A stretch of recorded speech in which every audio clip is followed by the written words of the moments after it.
Assalamualaikum. In this video I am discussing about the sickle cell disease. So sickle cell disease actually come on the history and clinical both. So sickle cell anemia, that is an autosomal recessive condition. So family stage positive, that is chromosome 11, Afro-Caribbean ethnicity. So Afro-Caribbean, my picture also telling one of the Guthrie test. General examination we find small for age, multiple cannulation scar, pallor and jaundice. Like my child is jaundice. Okay, local examination there is hepatomegaly more than 5 year or hepatosplenomegaly if less than 5 year or sickle thalassemia. What are the associations also? So anemia, jaundice, hepatomegaly or hepatosplenomegaly, these are we finding. Then association like neuro, stroke, hemiplegia and cranial nerve affections. MSK we find leg ulcer, avascular necrosis, SUFI, sleep rapper, femoral epiphysis, chest acute chest syndrome, history about severe chest pain and previous hospitalizations. Eye we find proliferative retinopathy, kidney acute papillary necrosis and priapism. Priapism, there is stiffness of the private part. What are the investigation we do for sickle cell anemia?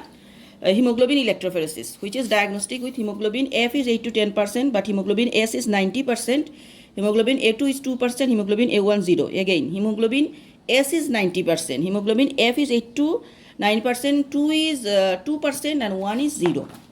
Now we are going full blood count, we find normocytic normochromic anemia with reticulocytosis.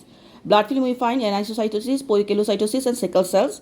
Renal function test and liver function test and viral screening for hepatitis B virus, hepatitis C virus and HIV.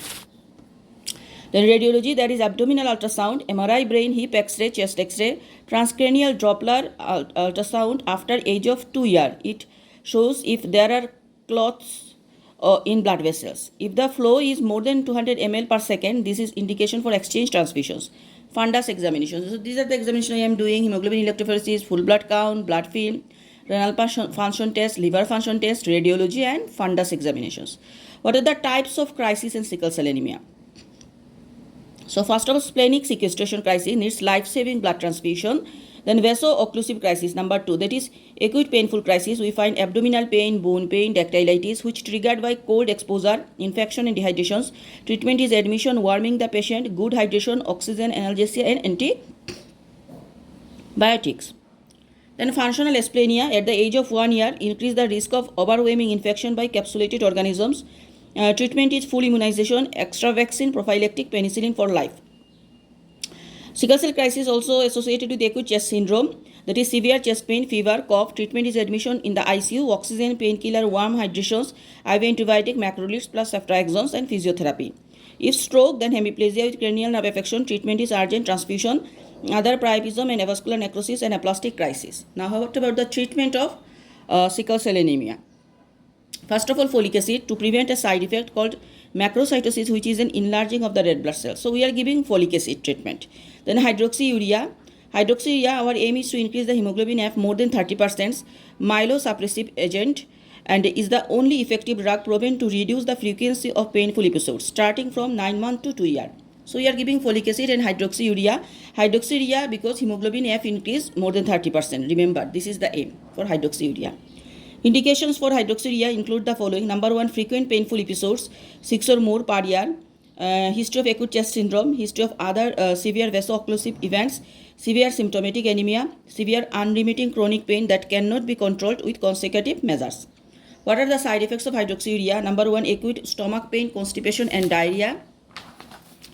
Long term, there is painful skin ulcers, aphthous ulcer, non-ulcerative toxicity with erythema and skin infiltrations, pancytopenia, so regular complete blood count is recommended.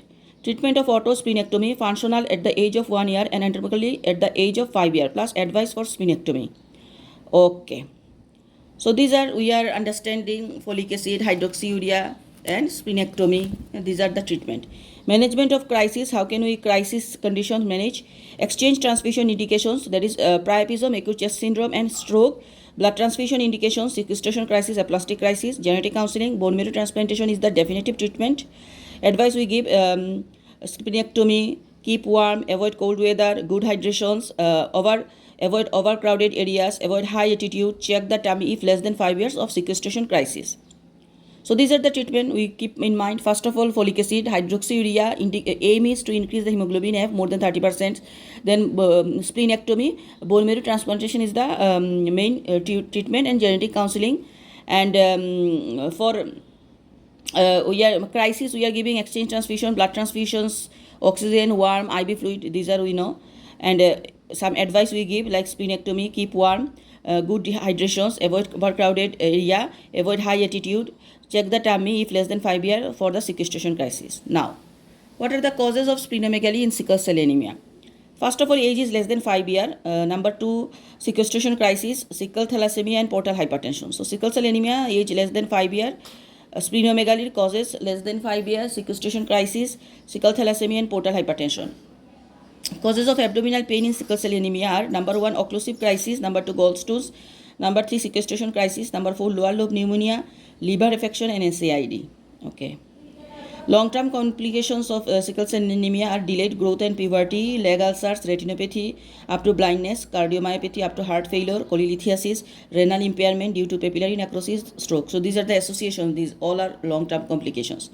Multidisciplinary team, I will involve the hematologist, neurologist, if stroke, ophthalmologist, orthopedic and hepatologist, lies to the school and genetics. Again, I am telling the multidisciplinary team of sickle cell anemia. Hematologist, neurologist, if stroke, ophthalmologist, orthopedic and hepatologist, lies to the school and genetics. So this is all about sickle cell anemia. Thank you.